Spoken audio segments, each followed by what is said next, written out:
ವಿಜಯನಗರ ಜಿಲ್ಲೆ ಕೂಡ್ಲಿಗಿ ಪಟ್ಟಣ ಸೇರಿದಂತೆ ತಾಲೂಕಿನಾದ್ಯಂತ ಮೊಹರಂ ಹಬ್ಬವನ್ನು ಧಾರ್ಮಿಕ ಹಾಗೂ ಸಾಂಪ್ರದಾಯಿಕವಾಗಿ ಆಚರಿಸಲಾಯಿತು. ತಾಲೂಕಿನ ಕೆಲವು ಗ್ರಾಮಗಳಲ್ಲಿ ಮೊಹರಂ ಹಬ್ಬ ಆಚರಣೆ ನಿಷೇಧಿಸಲಾಗಿದೆ. ಇನ್ನುಳಿದೆಡೆಗಳಲ್ಲಿ ಹಿಂದೂ ಮುಸಲ್ಮಾನರೆಲ್ಲರೂ ಒಗ್ಗೂಡಿ ಹಬ್ಬ ಆಚರಿಸಲಾಯಿತು.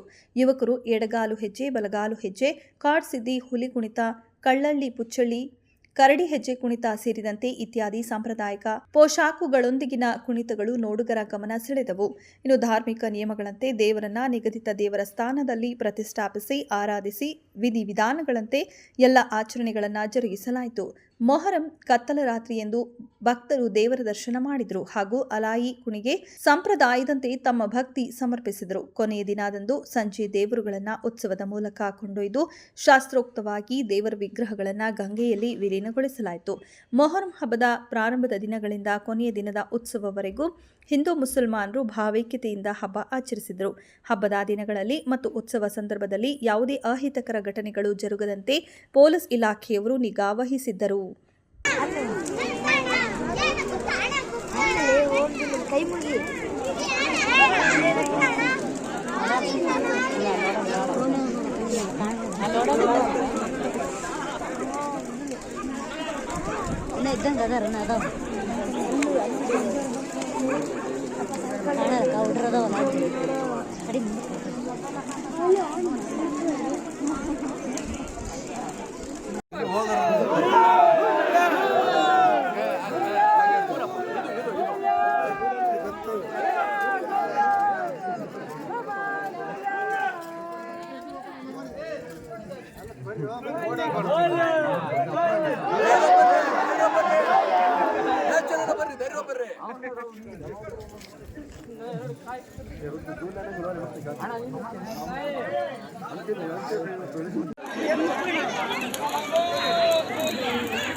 ಓಣಿ ಒಟ್ಟು ಬಂದ ಗೊತ್ತಾಗತ್ತೆ ಆಮೇಲೆ ಓಣಿ ಯಾರಂತ